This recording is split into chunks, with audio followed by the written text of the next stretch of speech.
Salam Bapak Ibu saudara-saudara yang kami kasihi dalam Kristus Yesus. Marilah kita mendengar firman Tuhan khotbah Minggu tanggal 20 Agustus tahun 2023. Sebelumnya mari kita berdoa. Damai sejahtera dari Allah Bapa yang melampaui segala akal, itulah yang akan memelihara hati dan pikiran kita dalam Kristus Yesus Tuhan kita. Amin. Firman Tuhan bagi kita tertulis dalam Roma pasal 11 ayat 1 sampai ayat 2a dan ayat 29 sampai ayat 32. Demikian firman Tuhan. Sisa Israel. Maka aku bertanya, adakah Allah mungkin telah menolak umatnya? Sekali-kali tidak. Karena aku sendiri pun orang Israel, dari keturunan Abraham, dari suku Benjamin. Allah tidak menolak umatnya yang dipilih. Sebab Allah tidak menyesali kasih karunia dan panggilannya, sebab sama seperti kamu dahulu tidak taat kepada Allah, tetapi sekarang beroleh kemurahan oleh ketidaktaatan mereka.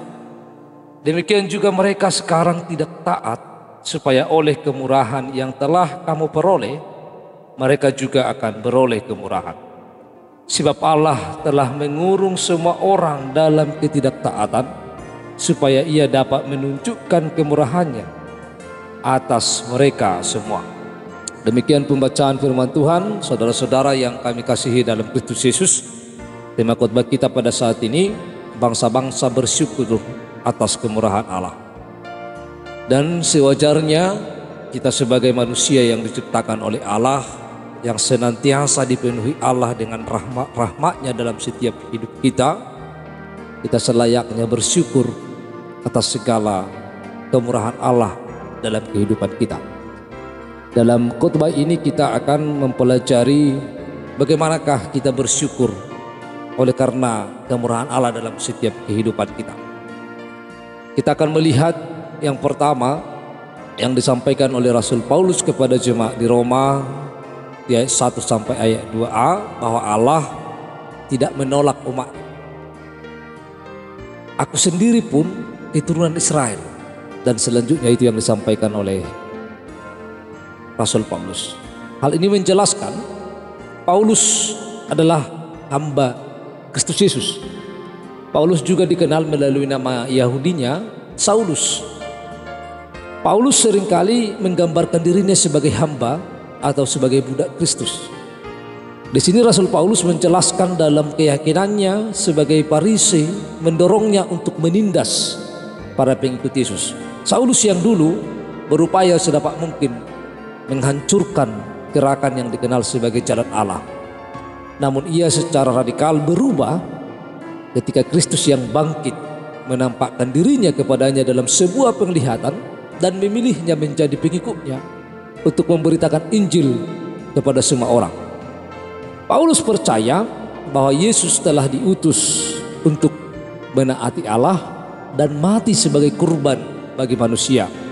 Dari penjelasan itu kita dapat mengerti bahwa Allah tidak pernah menolak manusia yang dipilihnya, tetapi Allah memperlengkapi manusia yang dipilihnya untuk kemuliaannya. Dan yang kedua yang dapat kita lihat dalam nas ini, kita memperoleh kemurahan Allah. Saudara-saudara, tidak ada manusia yang tidak berdosa di dunia ini. Keberdosaan manusia menjadikan manusia menjadi budak dosa dan tidak mampu melakukan kebenaran dan kebaikan dalam kehidupannya, sehingga manusia itu mengalami ketidakberdayaan untuk melawan segala tipu muslihat iblis. Manusia menjadi tidak benar di hadapan Allah, bahkan menjijikkan di hadapan Allah, sehingga sepatutnya manusia mendapatkan hukuman atas keberdosaannya.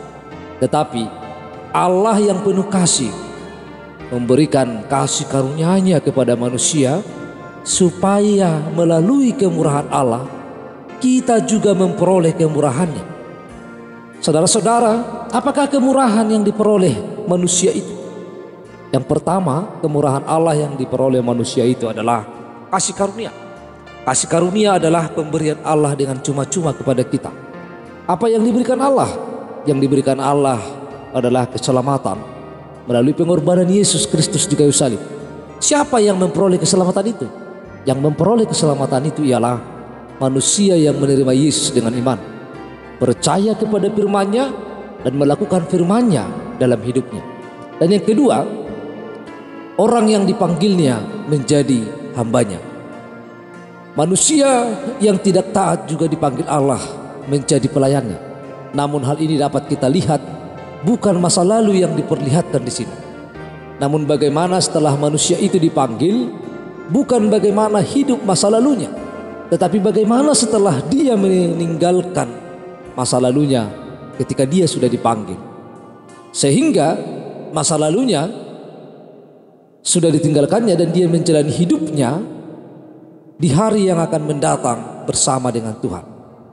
Allah melihat dan menuntun orang yang mau dipanggil dan bersedia diutus menjadi hamba atau menjadi budak Kristus, yang artinya bersedia melakukan segala yang dikehendaki Tuhan Yesus dalam setiap kehidupannya. Ibu bapak saudara-saudara, lalu selanjutnya yang dapat kita lihat dalam nas ini, ketidaktaatan diubah menjadi ketaatan kepada Allah. Kita melihat ketidaktaatan bahkan pemberontakan Paulus.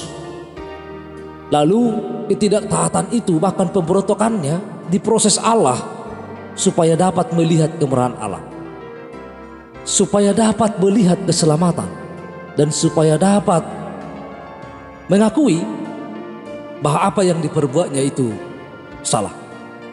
Dan tujuan Allah agar manusia dapat melihat kemurahan Allah.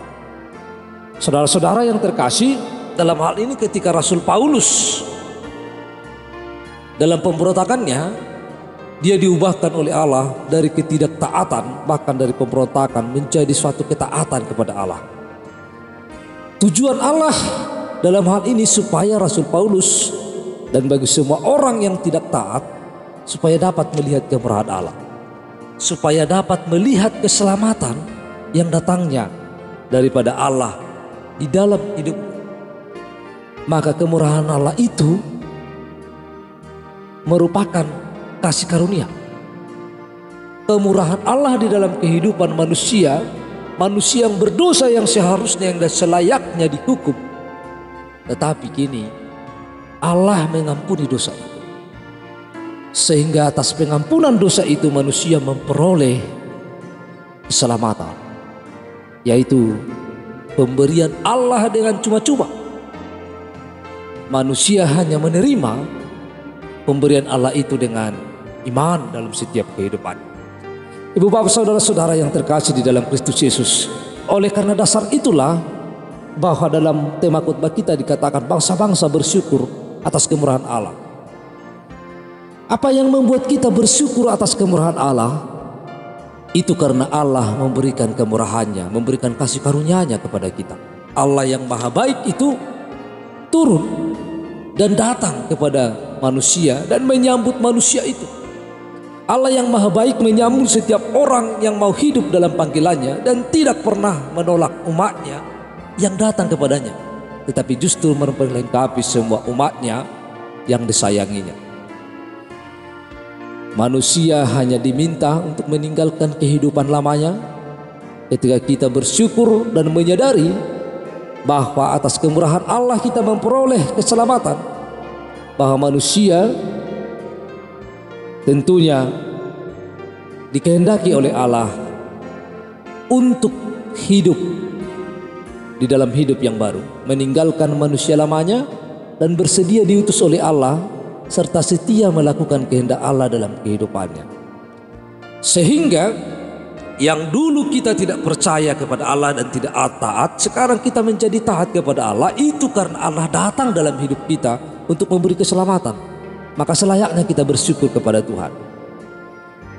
Dan yang kedua, kita harus selalu bersyukur kepada Allah. Seperti pada tema ini, bangsa-bangsa bersyukur atas kemurahan Allah, yang menggerakkan kita bersyukur karena kita menerima janji Allah bahwa kita memperoleh keselamatan.